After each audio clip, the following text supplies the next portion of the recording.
Everybody doing okay? Can you guys see this? All right, I better not touch anything because I want you guys to be able to see what I just spent a lot of time transcribing, and I had to erase it and transcribe it again because I wanted this all to fit on one page. It's important to me, people, that I don't interrupt any flow. And the flow can be a written flow, the flow can be a spoken flow. The bottom line is it has to flow. It has to be ready, and my thoughts have to be free. That means my process is the primary one is finding the right statement. And you guys can start at any point in time yourselves to find any type of statement that strikes you. And it doesn't matter if you think, maybe it's just me. Maybe I'm just seeing things. Maybe I'm too sensitive. Maybe I'm too. Don't think. When your intuition kicks in, do not think at this point. Put it down, write it down. Now, you can revisit it at a later time and then think about it. But when you think, you allow doubts to enter you. And a lot of intuitive and very intelligent people are full of doubts, and a lot of stupid people are full of confidence. Just like Chris Foot versus Katie. Katie is highly intelligent. That's why she struggles. That's why she has a hard time presenting her own script, because she's thinking, I can't believe these people are dumb enough to fall for this. And that's when duping delight kicks in. Same with Burke Ramsey, who I don't think is that intelligent, not like Katie, but the duping delight also kicks in. I can't believe people are that easily fooled. So we need to remember that. We need to remember that you are now on the road of finding your own style of analyzing statements. Just don't forget who told you. Thank you. So now I'm going to go back to square one, because yes, even though I have spent many hours skimming through the most important parts of the Proudfoot's statements, interviews, Katie's interviews primarily. No, people, these hours were just a prelude to what is coming now, because now you're going to learn with me how to do an in-depth analysis. And even though it'll be in-depth compared to what we have done, and I have done that because I don't have tunnel vision. Let me say it like this. I do not have tunnel vision where I'm getting a stack of papers, interviews. Okay, go analyze this. And I write an analysis for many hours, for days. And I don't know if it's going to be useful or not. And believe me, just because somebody is an analyst does not mean he is effective. It may mean that he is able to go through the procedures. Basically, a lot of them, they're working for an agency, and they had to take a class because they have to learn to filter out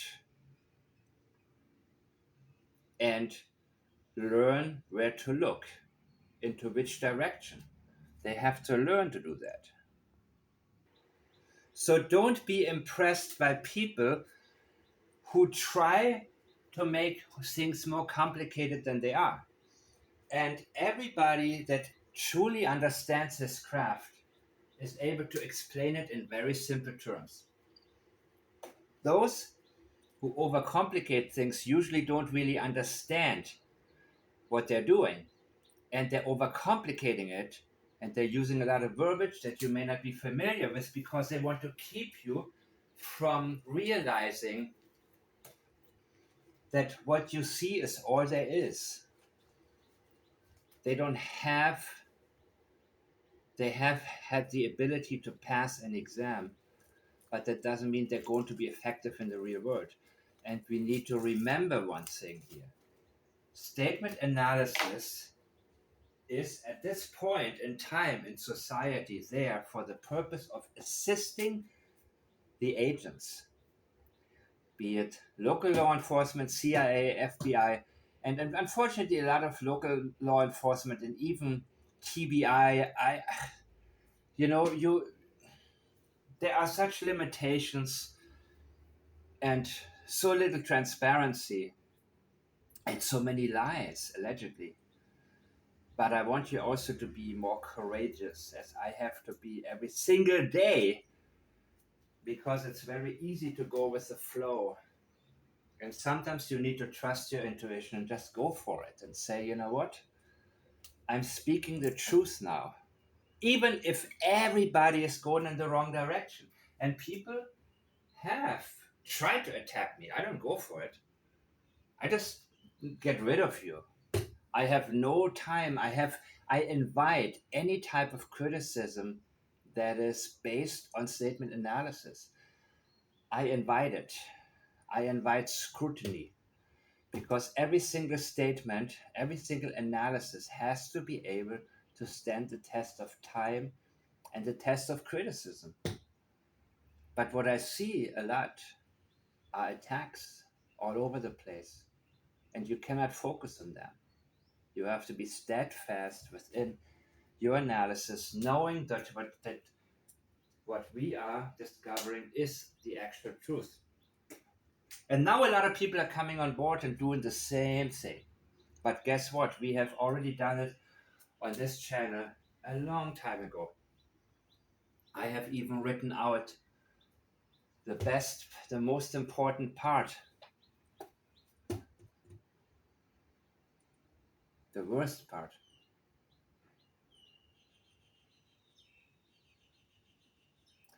which now is being sold as a new discovery. In May of 2024, I had actually written it out, but immediately certain parts of Katie's statements came to my attention. And the most important discovery was that she's an actual sociopath who whose statements have to be evaluated in a more advanced manner.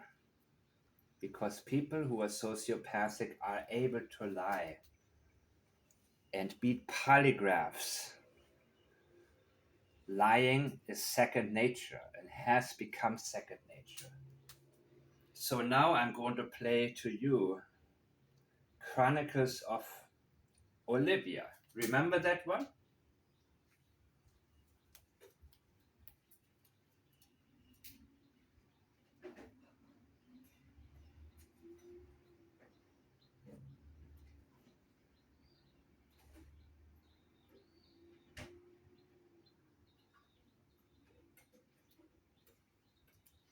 And guess what? I'm going to go back to the basics, to the very beginning. So I made sure I can fit her whole answer onto the screen because we're now going to go into every little detail. Actually, not every, but too many details. So, in today's video, I interviewed the mother and stepfather of Sebastian Rogers, a 15-year-old who vanished from Hendersonville, Tennessee on February 26th of 2024. He vanished and hasn't been seen since. Although he doesn't like to be dirty, it's kind of funny because he also doesn't have awareness, because if you look, he's got chocolate milk on his face because he didn't wipe it off at breakfast. It's funny like that. so some of you may look at this and say, wow, she seemed loving the way she talked about him and the way she looked at his picture. He's funny like this. But you got to remember, this picture that she chose is not a new picture. And it could be from a time, well, he looks a little bit older in there actually. I don't know how old he is.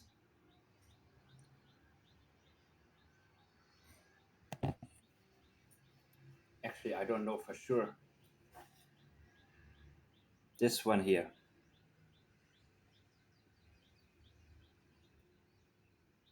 I'm not sure, but she has, of course, memories that are good, so to speak. And we can see a lot of we pronouns within this.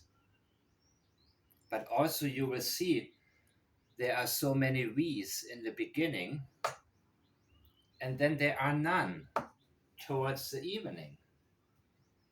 And especially not at night. It was either I, or his, or I, or he.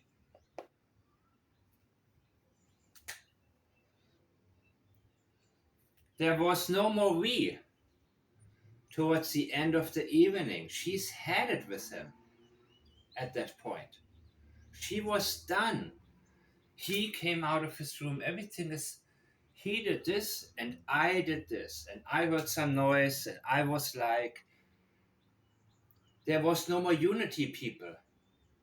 None. In the very beginning, there was a lot of unity. But it all faded away. So, let's get back to it.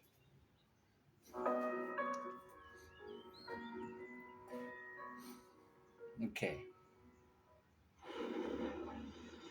Can you recap the overall story of Sebastian's disappearance? Kind of walk through that day. Walk through that day. Now, what day is she talking about? She said, what day? Well, maybe she's thinking about Sunday.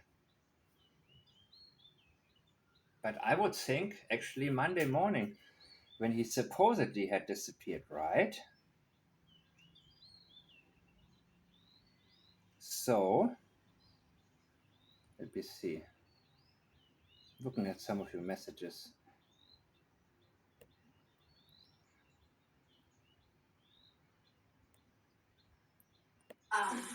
Sunday, the day before he went missing, we got up and, fun fact, I made breakfast that morning. Oh yeah, Lakadam.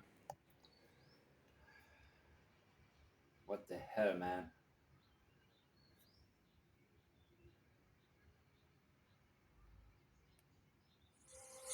We had a good time. We were laughing, we were joking. He talked to family on the phone during breakfast to brag. We went and picked up our niece. I got a call and asked if I could go and pick her up, and I did. And so we went and did that. We went to BJ's. Had a good time there. He had a colossal popcorn. Colossal popcorn. Came home, put groceries away because we bought snacks because Who came home? Snacks. Who came home? Well, let me run through this and see what you can detect. We went to the bowling alley, and then from there we went to dinner. Came home. He took out the trash because that's his chore. He takes the can to the end of the driveway. About 9 o'clock, told him to go to bed. He's come out of his room where he was playing. He said, "All right, good night, Mama. Good night, puppies. Love you." Went to bed. He was doing something in his room because about an hour later I heard some noise and I was like, "I don't care what you're doing in there, but go to sleep." And about midnight I got up and I went to bed. And 6 o'clock I went to wake him up for school Monday morning. And that's when he went here.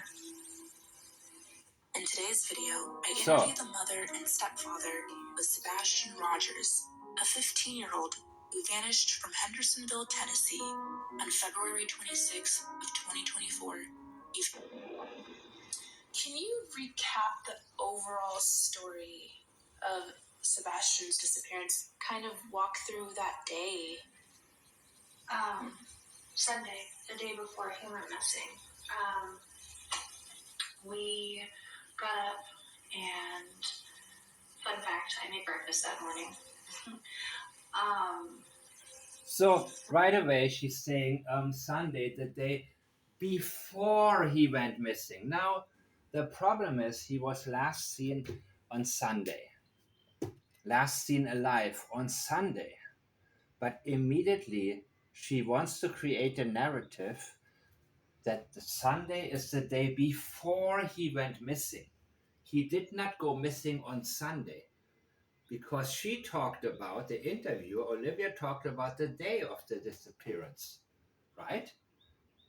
So Katie wants to start on Sunday, but has to make sure that everybody, she sets the premise from the very beginning.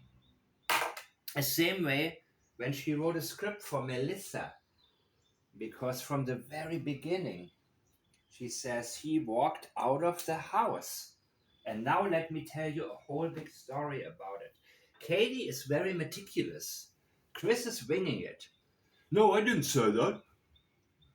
You know, Chris is not afraid to be caught lying, because when he lies, he raises his voice, he threatens to get off the phone, he accuses people of somehow rigging the conversation, and then he says next question like he did with Terry Lynn. And Terry Lynn fell for it a year ago, hook, line, and sinker.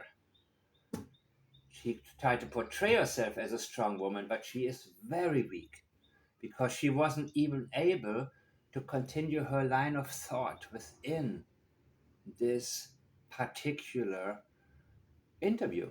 And Chris knew how to get to her, she's old like me, but he's referring to her young lady and all of these things. You know, he knows what certain types of women need to hear. He has a lot of experience with that. And I know many of you have told me, I think he's disgusting, I can't. Well, some certain types of women actually are into this type of dude. And Katie is one of them. And she was so much into him. And by the way, again, we don't need to understand the motive. We don't need to understand people's desires for us to accept them for what they are. This is one of the most important things to learn every single day, more and more, in criminology and statement analysis, that I don't know anything. The motive that may seem the most logical to me is probably not even a consideration to somebody else. And the one thing that makes absolutely zero sense can be the reason a crime has been committed. A motive and whatever desires we have, that's about us. It depends on us. Those are very individual things. On Sunday, the day before he went missing,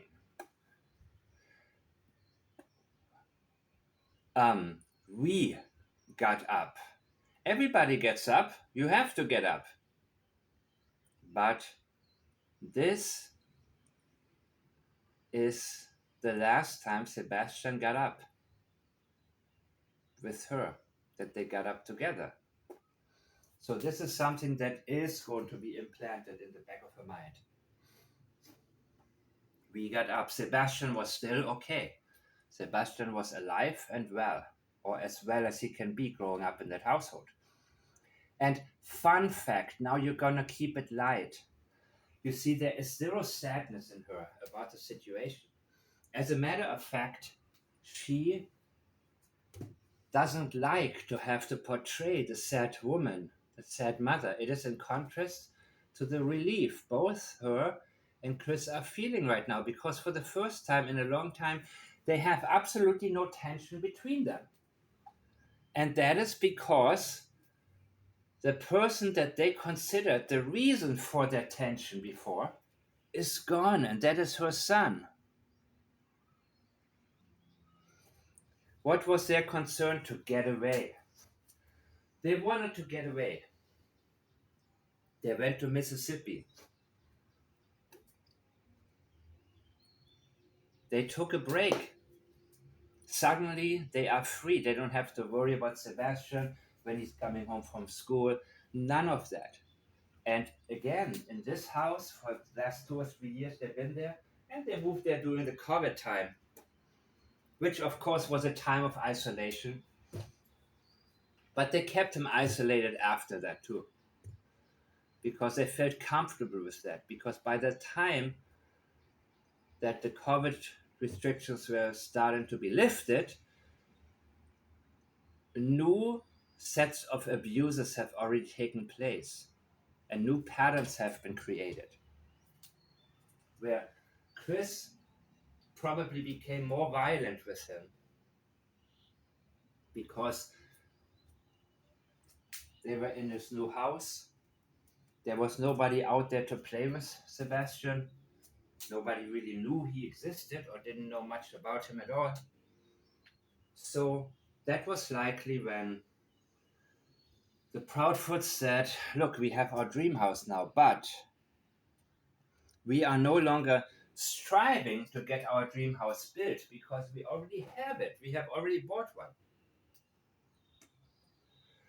That magnified what became more of an issue from their perspective, which is Sebastian, who started to grow into a young man and who probably started to stand up for himself, which his mother never did. He was easy to push around as a child, but now he probably started to get angry and say, you know what, this guy has no right to beat me, push me around. And Nina Gomez, his ex-wife, talked about how brutal he was with her children, even the 3-year-old. So this is a pattern. So whatever Chris is trying to tell you guys, oh, I hit him one time and this, no. This was very likely a daily thing, or almost a daily thing, at least a weekly thing. That beating was part of his pattern. And she also said, I remember that the kids had to stand for a very long time in the corner. Stand over there, go over there. He was like that. And Sebastian, as a younger child, probably was not as aware of the terror he was actually experiencing there.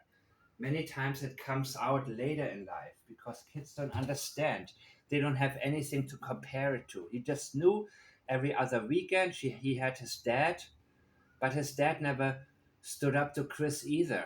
And we can hear how Chris pushes him around and only says, hey, buddy, and he's not assertive. And children pick up on that. A child knows his parent better sometimes than the parent knows him or herself.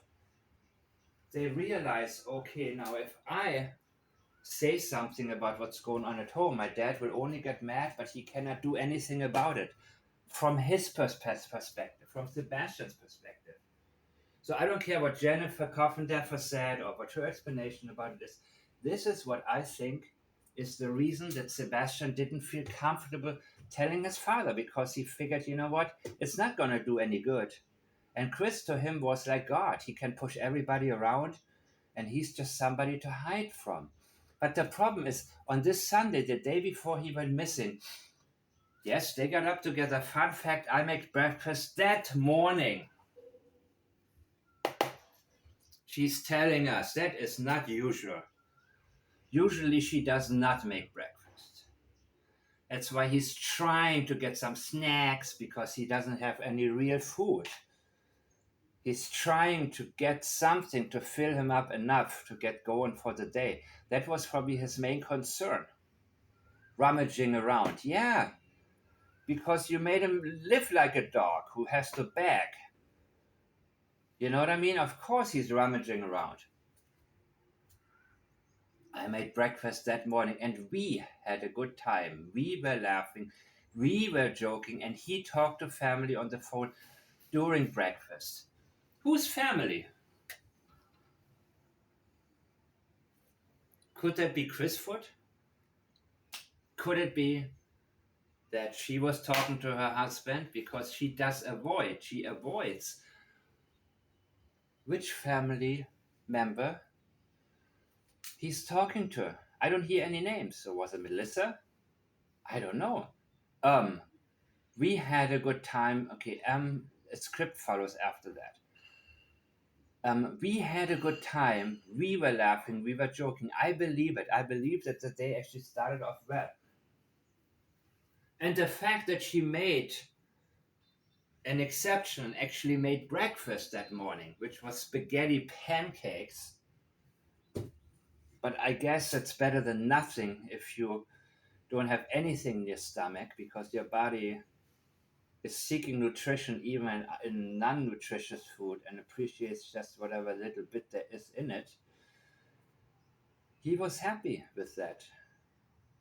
Now the whole day seems very sad to me. It seems very depressing. It doesn't seem like anything that would be fun for a 15-year-old. I remember when I was 15, I would have said, I'm going to skip all of this. I see you tonight. I see you this evening. I take off with my moped or whatever I had back then and just visit my girlfriend or my friends. Or I'm not going to be around for that.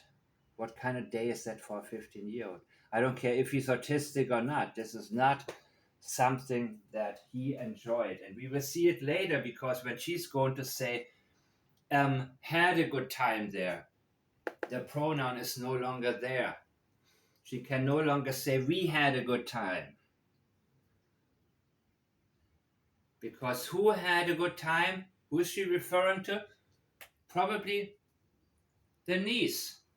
Because she made sure the niece would have a good time. Because let's look at this. We had a good time. We were laughing. We were joking. What happened then? Suddenly there's an interruption. He talked to family on the phone during breakfast to brag. And brag is not really a nice word, right? So something interrupted that piece. Was it Chris that he talked to? And say, oh, you're gone. Now I can have what I want. And my mom's making breakfast for me.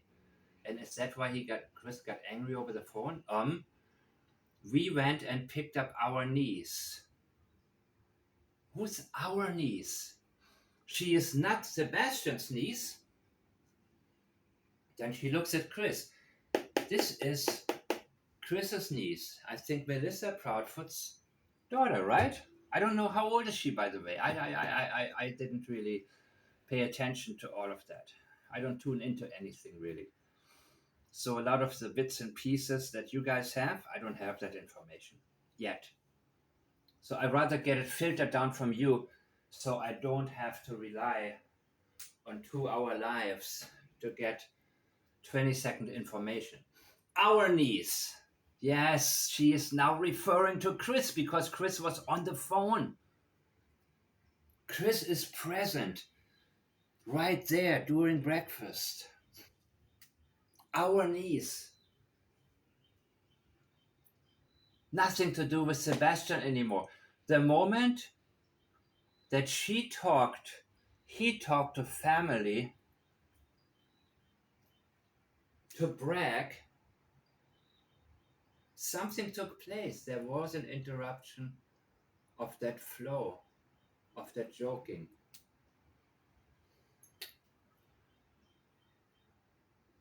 This starts off well.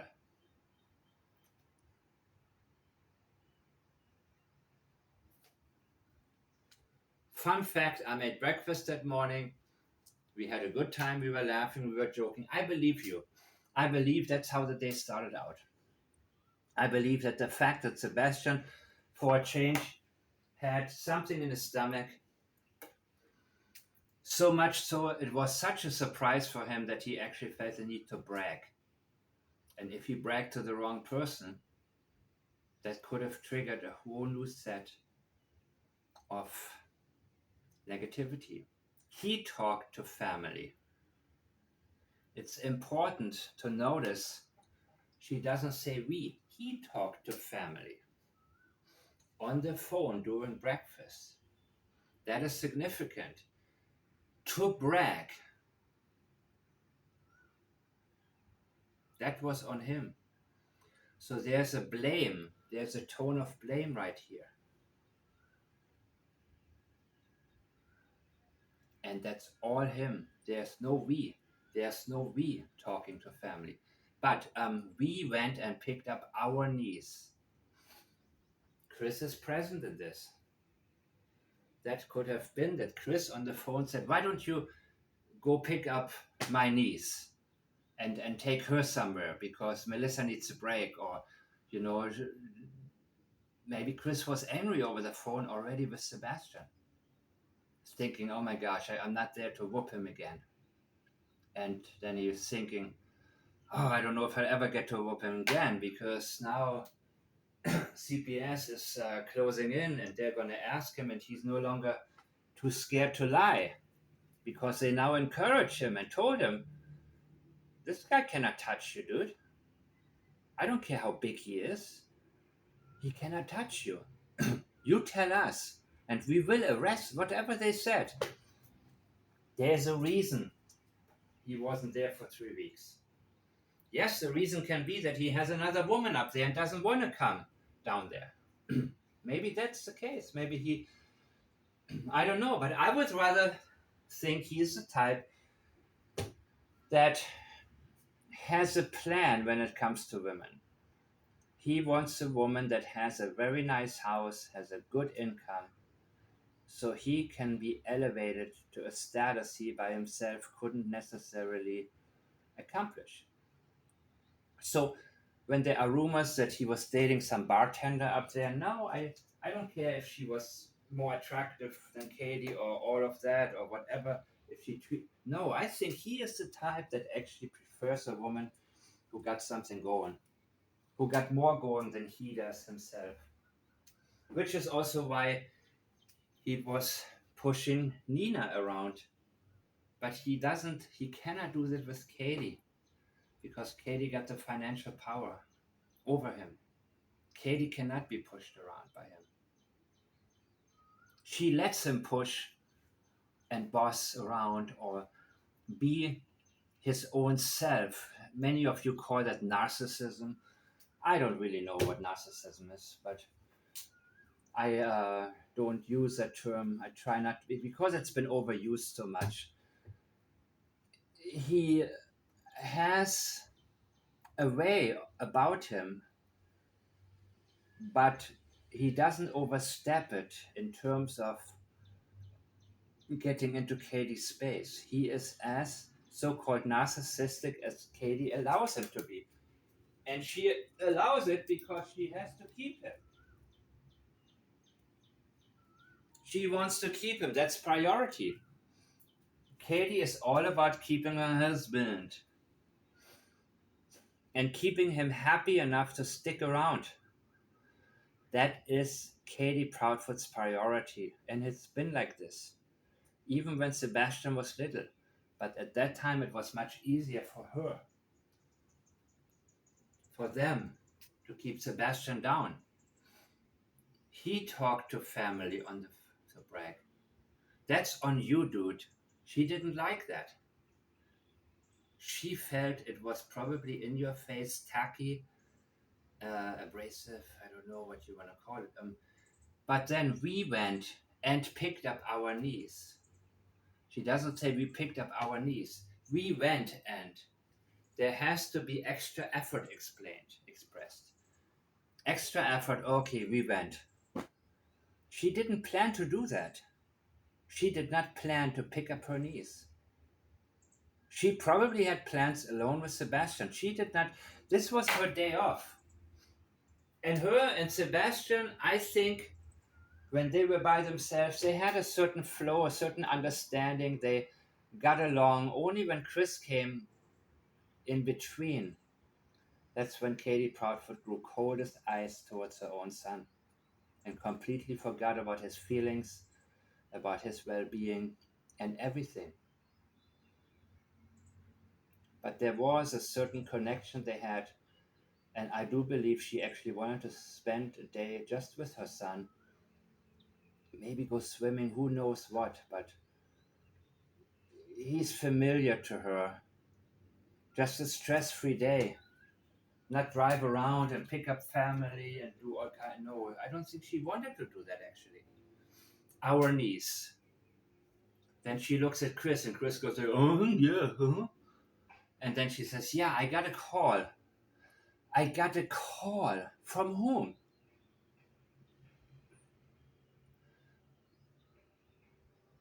And asked if I could go and pick her up. Let's hear this. I want to actually hear one more time exactly.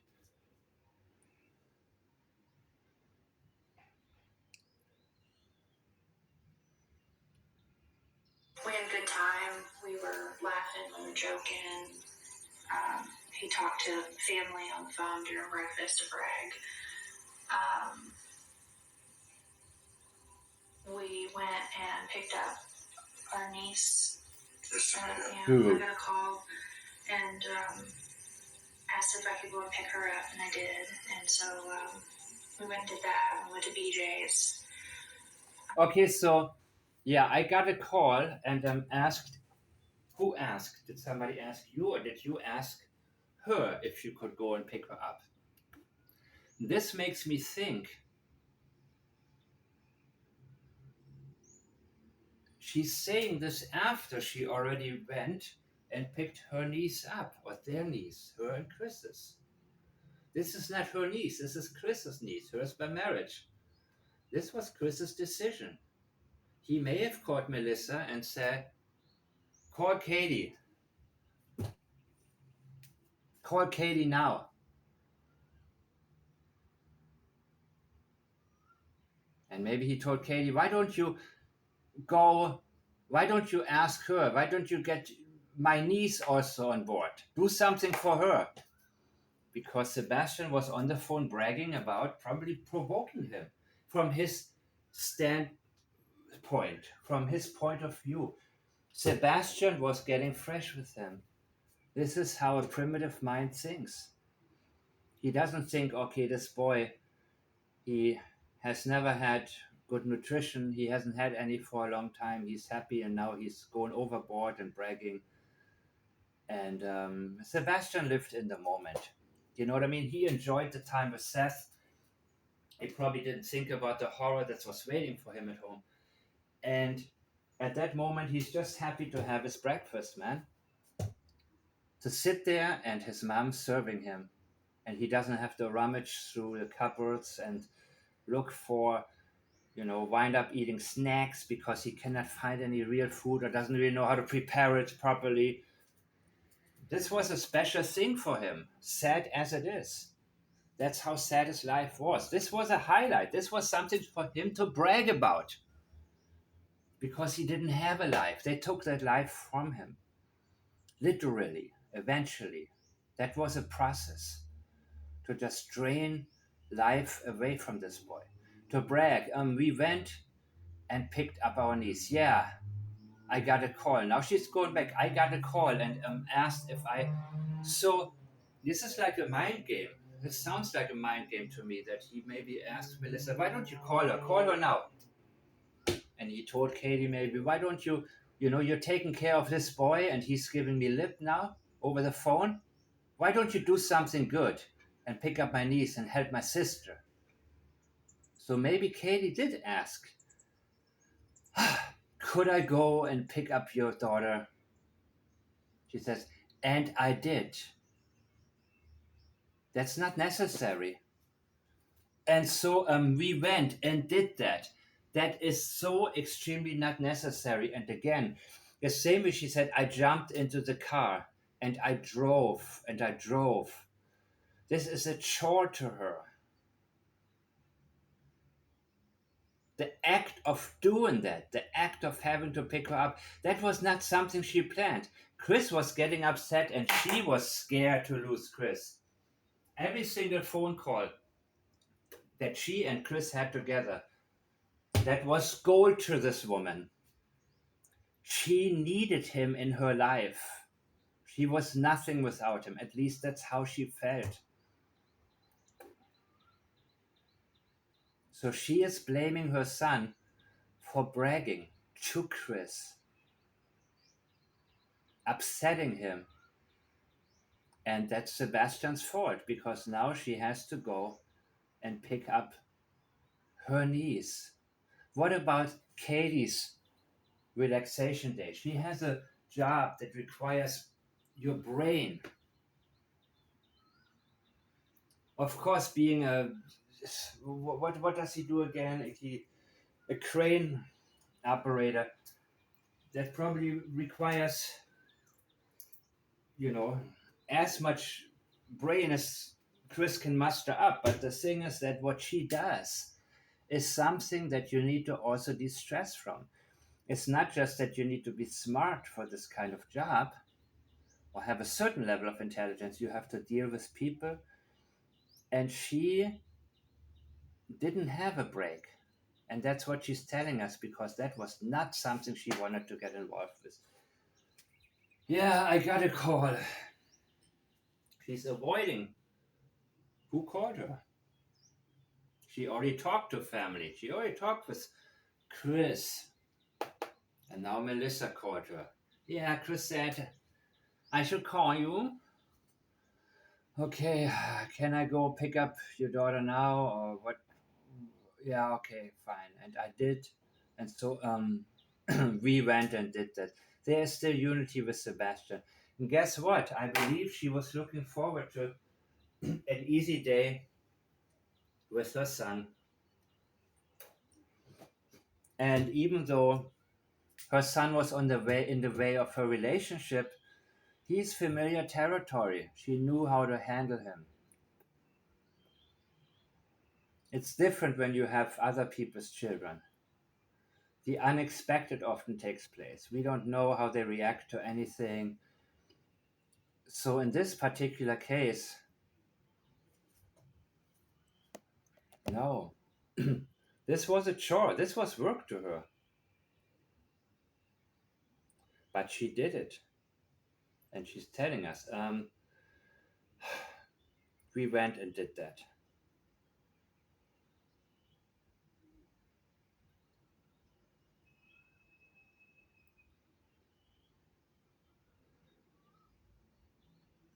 Are you guys still with me? So, let's go right ahead, people. Had a good time there. He ate a colossal popcorn. Okay. We went and did that. Then we went to BJ's. So I guess Bernice is now in the car. Went to BJ's. Had a good time there. Look at what is missing. A pronoun. Who had a good time there? You? Sebastian? What was so good about it? What did you do there? Okay, he ate a colossal popcorn. That's what he did. And that's it. He just had breakfast, right? But I guess he was bored because suddenly a 15-year-old boy has a little child.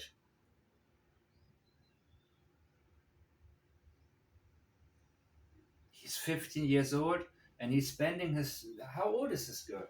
Is she 7, 8, 9, 10? I don't know. But that was not exciting for him. To have to cater to a little child when he now has his mom and he didn't have her for so long. And she may have promised him to do things that he wants to do. Maybe she was going to take him swimming. That's what she should have done. So he doesn't need sleeping pills at night and gets exhausted naturally because that's something he likes to do. Chris Foot told us he's not into any sports. So Sebastian was absolutely not what he thought a male child should be like. But he did like swimming. And that is a physical activity. Everybody needs some form of physical activity because you need to sleep at night, naturally. You need to be able to sleep without pills, right? And the colossal popcorn won't get you to sleep. And she's mentioning that because she wants to tell us how much sugar he had and how hard it was to put him to sleep at night, and that it wasn't her fault, what she had to do. Had a good time there. Who had a good time? Yes, your niece, probably, because that was your priority. You didn't want to mess that up because you didn't want to upset Chris more. He ate a colossal popcorn. That's all he did there at BJ's. Okay, that's exciting. Came home to put groceries. Who came home? Her and Sebastian, or was her niece there? Now, to put groceries away. She's saying groceries.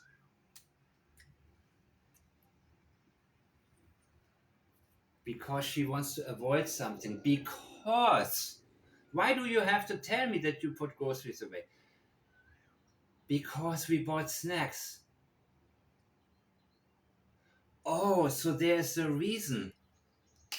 Other than simply putting away your groceries. Like meat that's frozen, that's gonna go bad, or. No, that's not what we're talking about. That's not the reason. Because we bought snacks. And that's a big deal. She probably tried to make up for the disappointment that now she has to cater to her niece instead of taking care of Sebastian and focusing on giving him her energy. So she's like, yeah, I give you colossal popcorn. Because she talked about he cannot have too much sugar or eat too much. He has to control it. But she said, fine. Here, you buy this one, a colossal popcorn. Stay busy with this, dude. Because now she's upset. She didn't want to do all that. And the last thing she needs to hear from him is that he is unsatisfied with the day. That'll make her even less satisfied with it. But she wants to please Chris and treated her niece like gold, probably. He ate a colossal. She doesn't say anything about the niece because that's not something that she wanted or that's interesting to her or important to her. That was a chore to her. She doesn't care. She probably spoils her, treats her well, but she couldn't care less about her at this moment. And that was not her blood relative.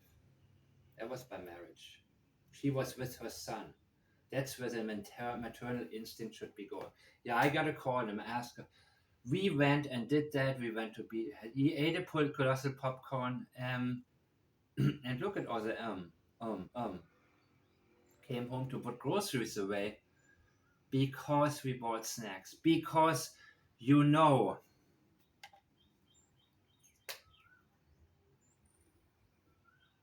She's appealing to all of the mothers out there. He's 15 and snacks. He's 15 and snacks. She's trying to normalize something in terms of how she feels by getting parents of teenagers to be able to relate to her. That was like signaling. He's 15 and snacks.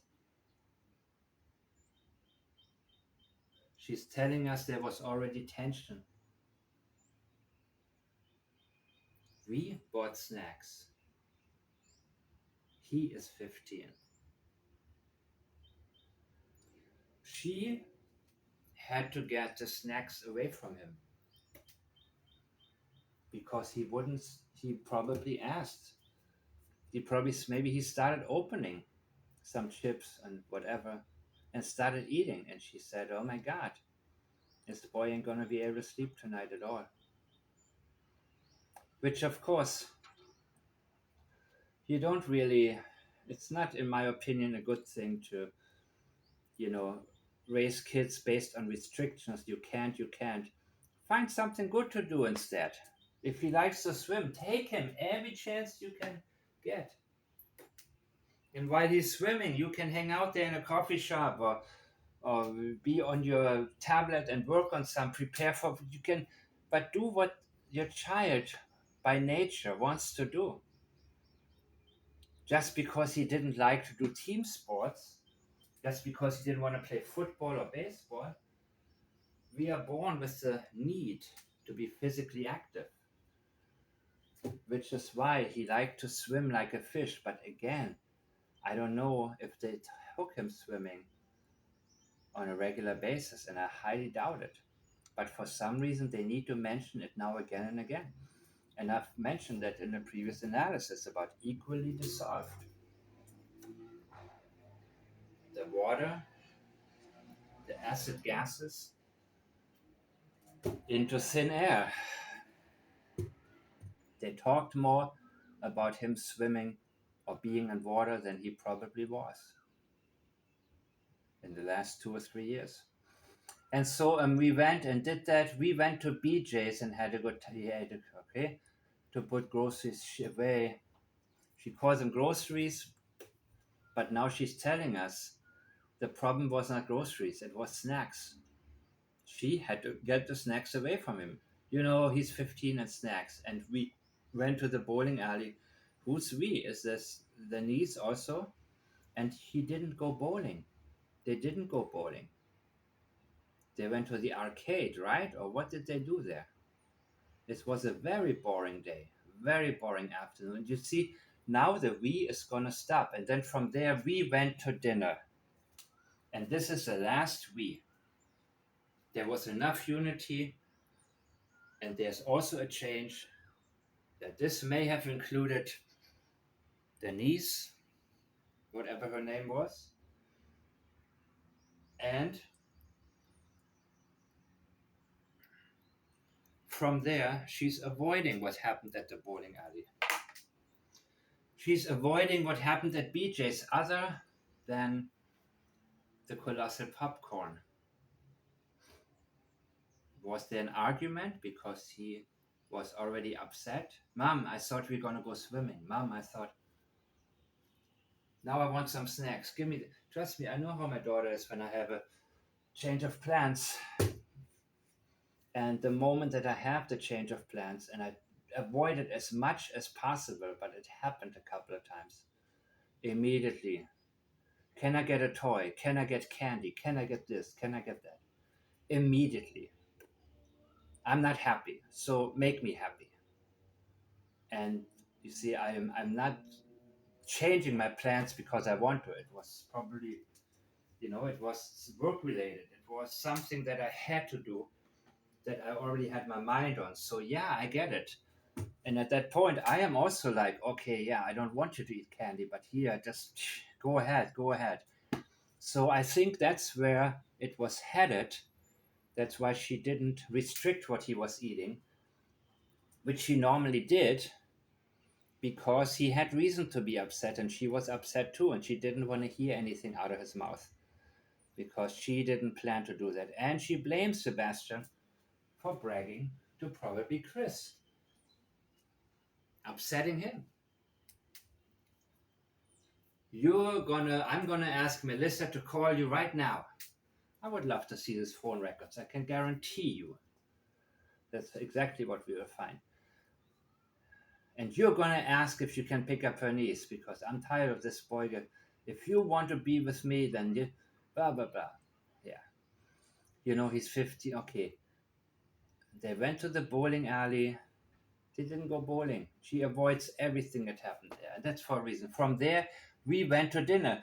You didn't take your niece to dinner. We saw the video. So